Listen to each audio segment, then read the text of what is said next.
Muy buenas noches, bienvenidos a una emisión más de Mesa Cuadrada.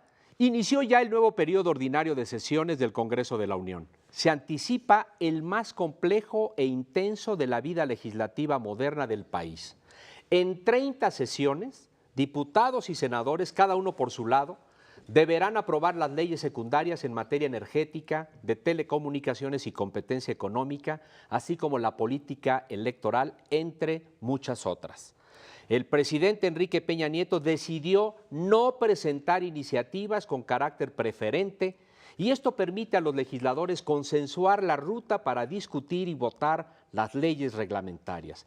Estas leyes son claves para concluir el marco legal que genere un ambiente de mayor confianza y sobre todo certidumbre a los diversos actores, sobre todo a la inversión privada nacional y extranjera, a efecto de detonar el despegue económico de nuestro país.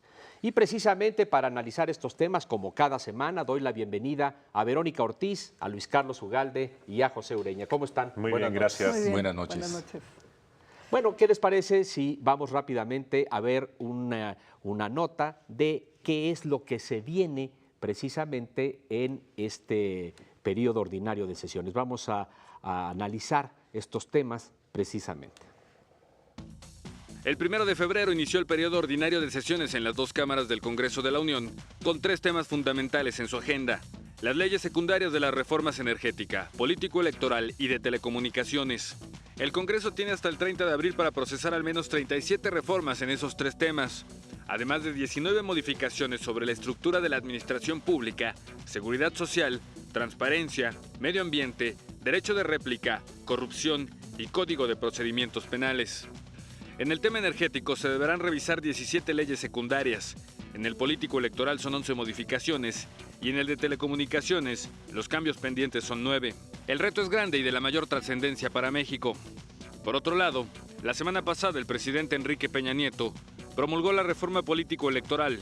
México cuenta ya con una reglamentación que dará mayor certidumbre a los procesos comiciales y permitirá la consolidación de nuestra democracia. La certidumbre en las elecciones regirá en todos los órdenes de gobierno. Habrá mejor rendición de cuentas y equilibrio entre poderes.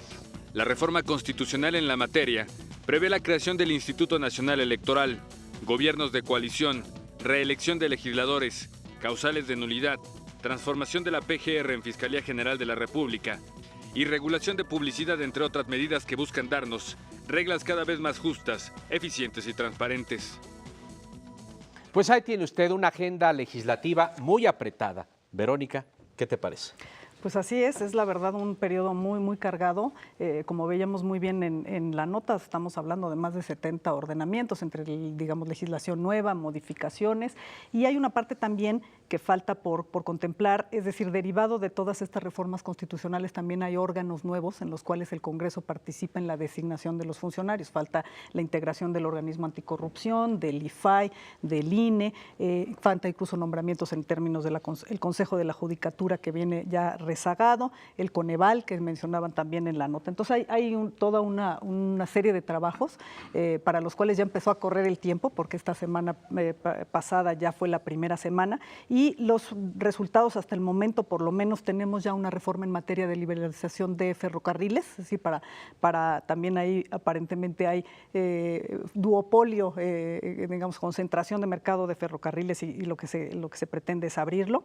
Está el Código Nacional de Procedimientos Penales, que también se aprobó en esta semana, y el viernes se dio la promulgación de la reforma en materia de transparencia. Entonces estamos avanzando, pero la verdad es que el tiempo apremia. Tú dijiste algo muy importante, que es el presidente mencionó dos cosas, además, que no iba a hacer uso de su facultad de iniciativa preferente, es decir, le va a dejar digamos, a las fuerzas políticas en el Congreso, es un voto de confianza respecto de cómo van a gestionar estos temas, tanto en agenda como en lograr los consensos necesarios.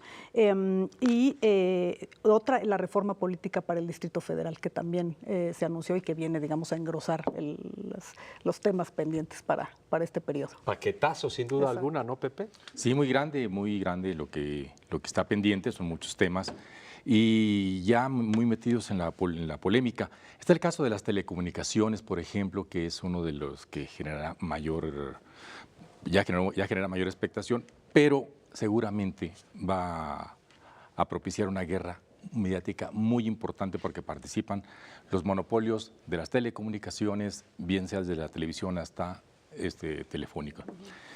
Aquí el problema es cómo actúa el Congreso, si actúa con autonomía, si se deja presionar, si seguimos creyendo los rumores que se dicen a diestra y siniestra y que se desmienten al día siguiente.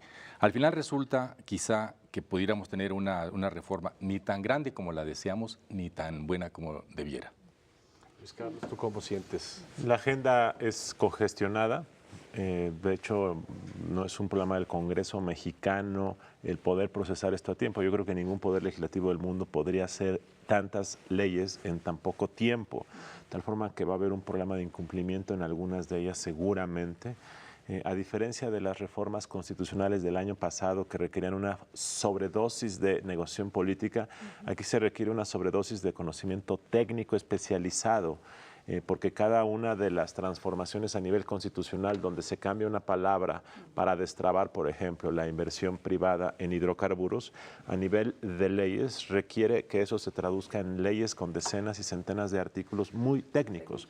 La mayor parte de los legisladores no están familiarizados con asuntos tan complejos en telecomunicaciones, en energía, y por lo tanto la discusión fundamental se está dando fuera del Congreso. Quienes la están redactando son miembros del Ejecutivo y lo que el Congreso hará es procesarlas y en ese procesamiento habrá cambios, pero no habrá una deliberación amplia de cara a la sociedad para saber qué tan bien o qué tan mal están estas reformas. Muy interesante lo que comentas, Luis Carlos, desde luego. ¿No te parece, Vero? Sí, claro, y además Luis Carlos dice se están redactando fuera por, digamos, gentes de los partidos y de los poderes involucrados. Sin duda ahí también está, digamos, las presiones por cuestiones muy, muy específicas en la legislación, ya lo mencionó Pepe, sobre todo la de telecomunicaciones, pero no es la única, va a haber presiones muy fuertes y en la línea de lo que dice Luis Carlos, el riesgo aquí es de que salga una mala legislación, es decir, que la prisa de tener estos o las presiones, lo que haga es, en el mejor de los casos, diluir el efecto de las reformas, digamos, como nos ha pasado, como ya pasó en 2007 con la reforma energética, digamos, que quedó totalmente diluida, pero no solo eso, sino hacer entonces, pues ya, digamos, como nugatorias las reformas y de una implementación que no va a ser la que se deseó, digamos, con todo este paquete de reformas. Habrá que ver hasta dónde llegan precisamente estas presiones de los poderes fácticos en lo que hablabas precisamente, Pepe. Ese es uno de los temas. Claro. Hay un dato interesante, declaraciones por lo menos que crean buena impresión. El líder en la Cámara de Diputados, Manlio Beltrones, dijo que se acabarán los monopolios, que la concentración no puede darse en un país con tanta pobreza. Simultáneamente, el secretario de Energía dijo en Monterrey que debe cuidarse desde ahora que no haya monopolios en el sector de hidrocarburos. Entonces, hay un compromiso en ese sentido y quizá esto cambie la faz de la economía nacional. Pues yo lo que percibo es que será un muy trascendente periodo de sesiones, que restan 80 días. 2, que no se cumplirá la agenda completa de 70 reformas. Y 3, que buena parte de la negociación ya se dio y una parte adicional se dará en el Congreso y ojalá sea todo por bien de México. Vamos a hacer una breve pausa, regresamos rápidamente. Muy interesante el análisis de esta apretada agenda legislativa que tenemos hasta el 30 de abril próximo.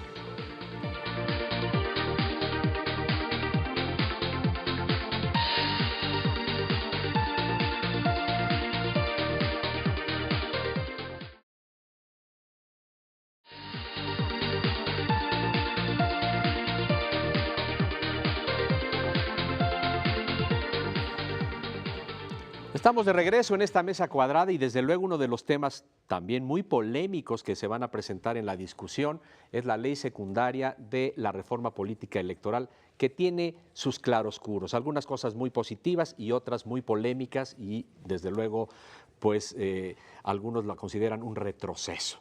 Pero ¿quién mejor que para hablarnos de este tema que Luis Carlos Ugalde? Luis Carlos, tú, pues este es tu mero mole.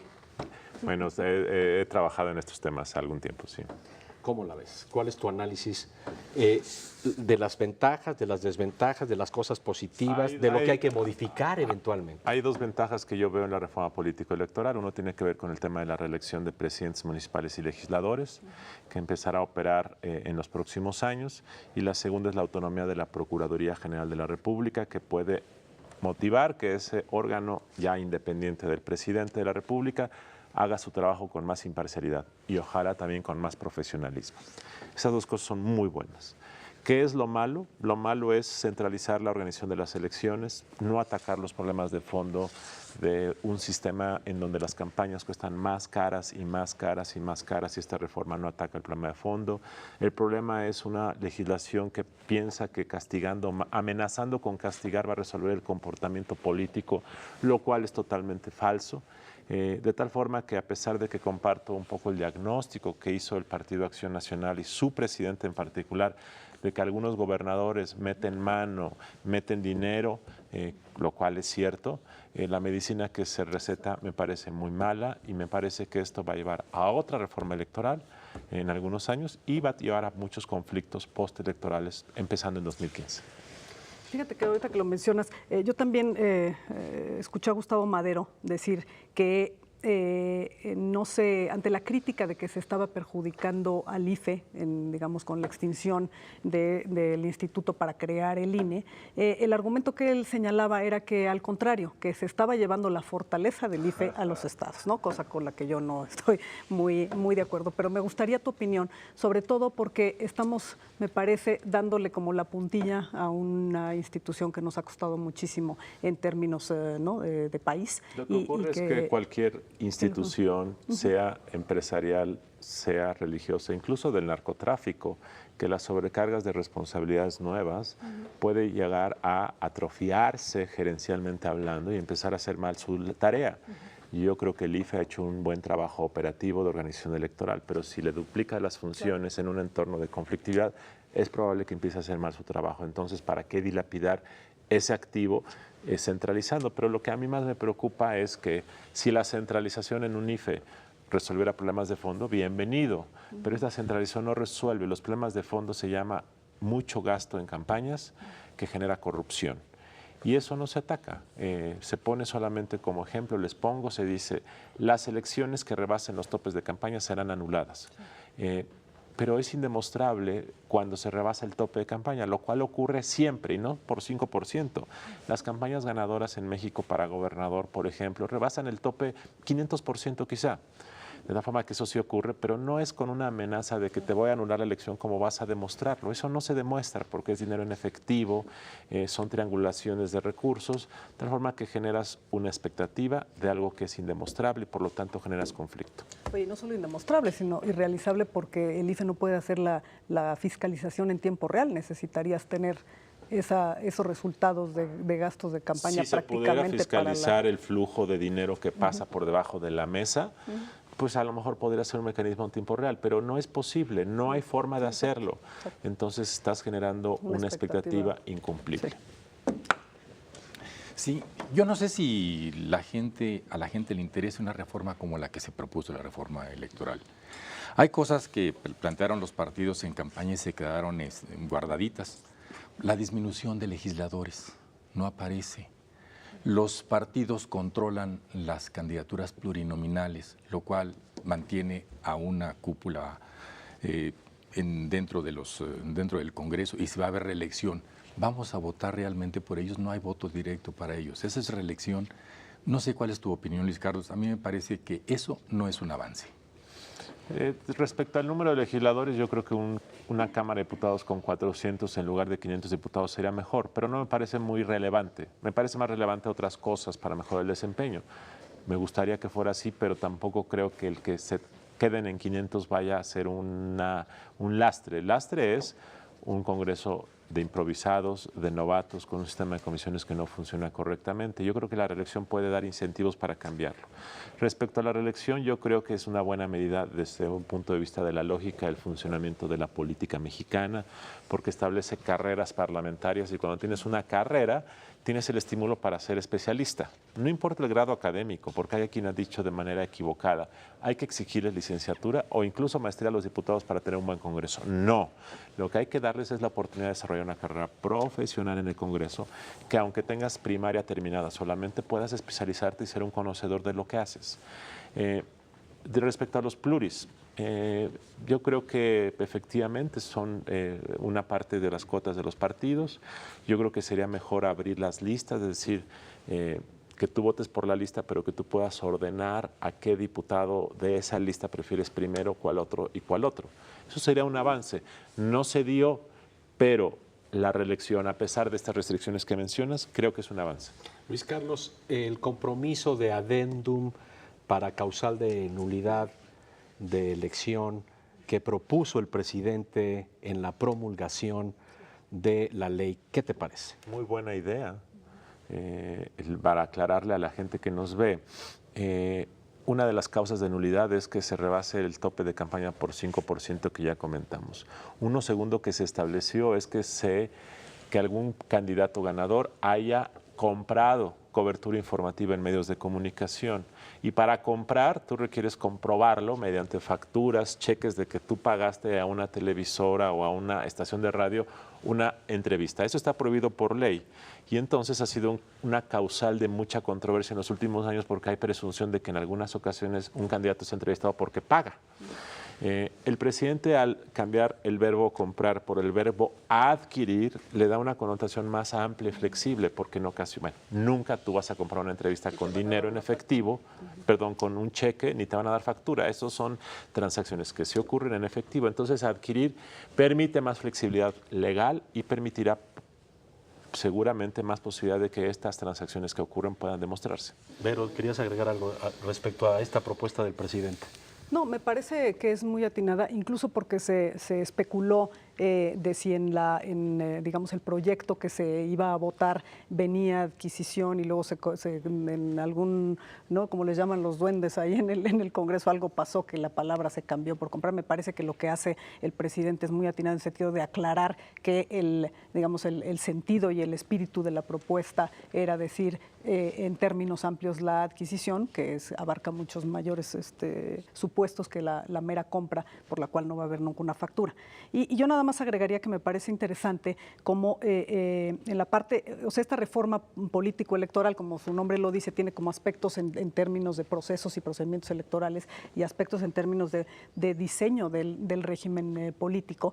Y nuevamente aquí las dudas un poco son en el sentido de si tenemos realmente claro hacia dónde vamos en el diseño político, porque metemos disposiciones que van hacia un semiparlamentarismo, claramente es acotar las funciones y las facultades que tiene el presidente, pero al mismo tiempo sobrecargamos a un Congreso en el cual todavía no tenemos esa capacidad profesional de la que habla Luis Carlos, que nos llevará tiempo a adquirir, con muchas designaciones, con responsabilidades respecto de los nombramientos de los organismos autónomos que muy probablemente van a acabar siendo cotas de poder, como nos ha sucedido, ¿no? Entonces, nos faltaría quizá un diseño más ordenado hacia mi punto de vista, es decir, tener como claro la meta para seguir los pasos y no quizá hacer esta como recopilación de ideas, ¿no?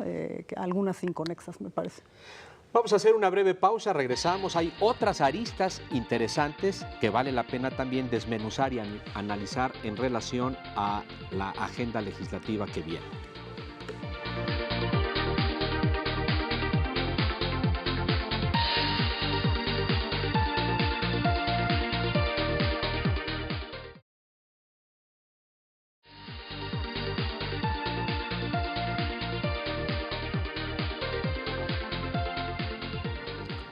Estamos de regreso en esta mesa cuadrada y desde luego hay dos temas que vale la pena incorporar al análisis. Uno, muy importante, la agencia calificadora estadounidense Moody's aumentó el grado de inversión a México, lo colocó en los niveles de las A's, que es donde están los países más desarrollados y los países emergentes muy atractivos para la inversión. Algo sin duda que va a hacer a México más atractivo para los flujos de inversión privada, nacional y extranjera. Y el otro, la encuesta que dio a conocer el Banco de México el jueves pasado, donde señala que la inseguridad es el mayor temor de los economistas para limitar el crecimiento económico. Las dos versiones. Entonces, una muy positiva y la otra, pues un reto pendiente que todavía está por definirse. Así es. Sí, la calificación indudablemente abona para que el país crezca, reciba inversión, avance, que finalmente es lo que se desea y es en lo que está empeñado el régimen. La otra parte, la seguridad, también está empeñado, está trabajando mucho. En la semana conocimos el proyecto de Michoacán, 45.500 millones de pesos de inversión en diferentes rubros. No llegará de la noche a la mañana, hay mucho esfuerzo. El asunto es que se haga de manera coordinada y no nada más en una zona, no nada más en Michoacán. Hay otras regiones del país donde requieren también mucha inversión, donde se está sintiendo la presencia del crimen organizado.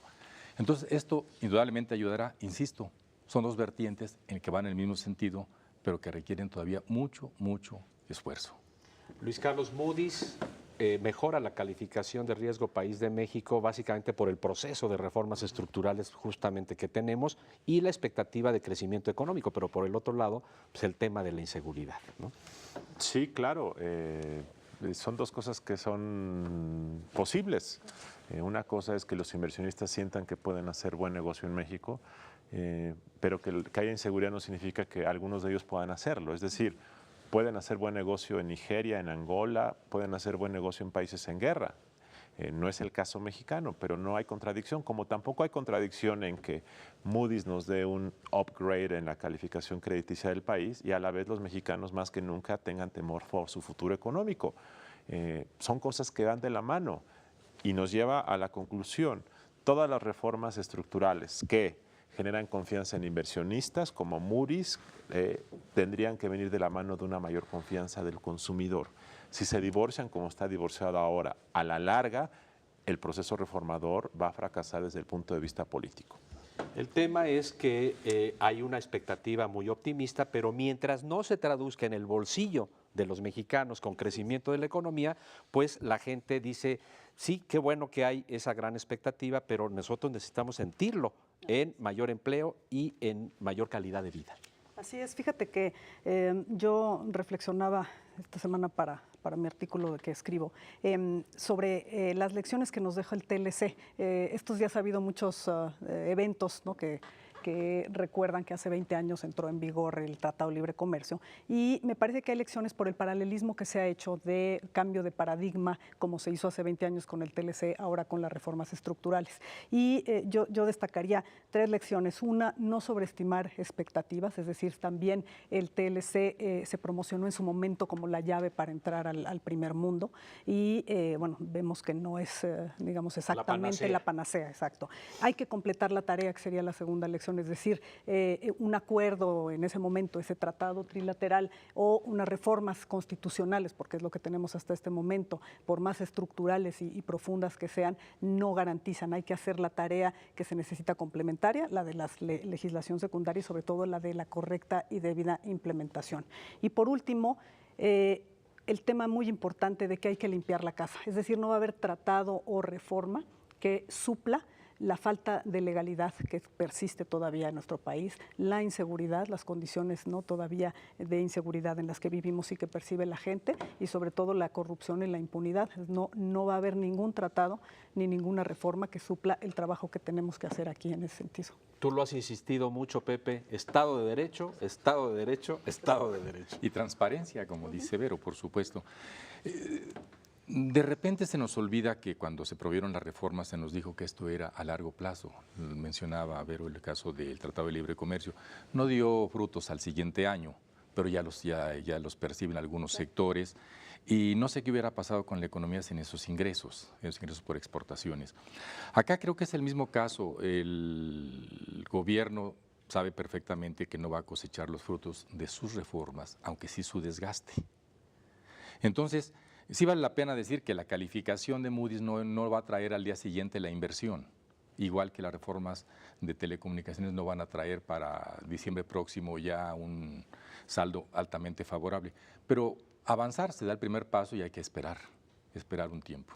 Ahora hay que decir que el hecho de que Moody's nos ubique en las A's, o sea, en este grado de inversión, esto permite a muchos fondos de inversión canalizar sus recursos hacia esos países, cosa que estando en las B's, por más que estés en la mejor, digo para que la gente lo entienda, no lo permiten, no se pueden esos grandes fondos canalizar la inversión allá.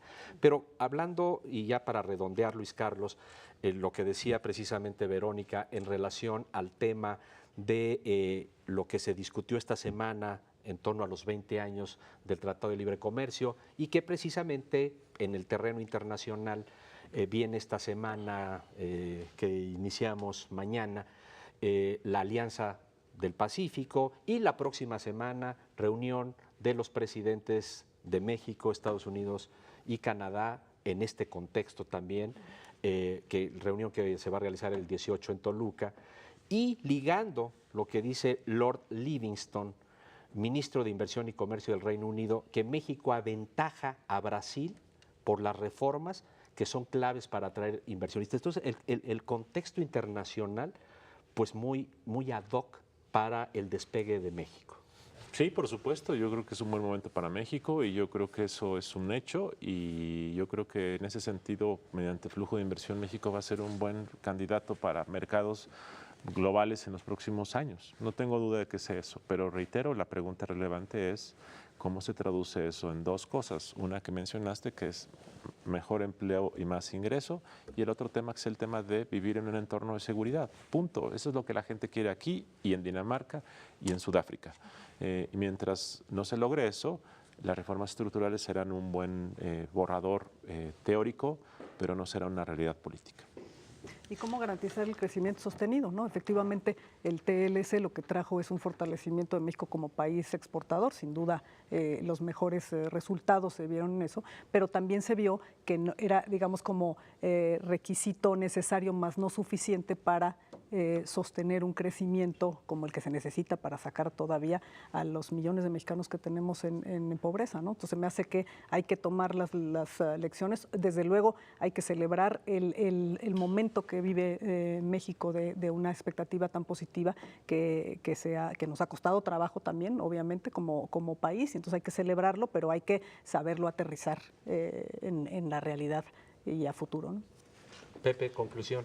Conclusión, ojalá se avance de manera adecuada. En problemas de tiempo creo que se están retrasando el envío de las iniciativas, bien sea vía Pacto por México, bien sea Gobierno de la República o aún de los propios legisladores.